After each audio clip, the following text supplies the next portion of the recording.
IPL 2025-এর প্রথম ম্যাচে হার্দিক পান্ডিয়ার নেতৃত্বাধীন মুম্বাই ইন্ডিয়ান্স কলকাতা লোকালকে পরাজিত করে এই মরশুমের প্রথম জয় তুলে নিয়েছে। এই জয়ের ফলে মুম্বাই ইন্ডিয়ান্স পয়েন্ট তালিকায় 8 থেকে উঠে এসে ষষ্ঠ স্থানে নিজেদের জায়গা করে নিয়েছে। এই ম্যাচে মুম্বাই ইন্ডিয়ান্সের হয়ে অভিষেক ঘটে অশ্বিনী কুমারের। অভিষেক ম্যাচেই তিনি অসাধারণ বোলিং করেন এবং 4টি গুরুত্বপূর্ণ উইকেট তুলে নিয়ে কলকাতার ব্যাটিং লাইনআপের মেরুদণ্ড ভেঙে দেন।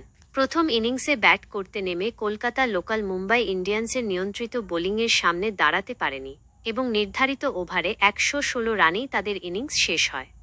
জবাবে ব্যাট করতে নেমে মুম্বাই ইন্ডিয়ান্সের শুরুটা বেশ আক্রমণাত্মক ছিল, বিশেষ করে ওপেনার রিকেলটন বিধ্বংসী ব্যাটিং করেন।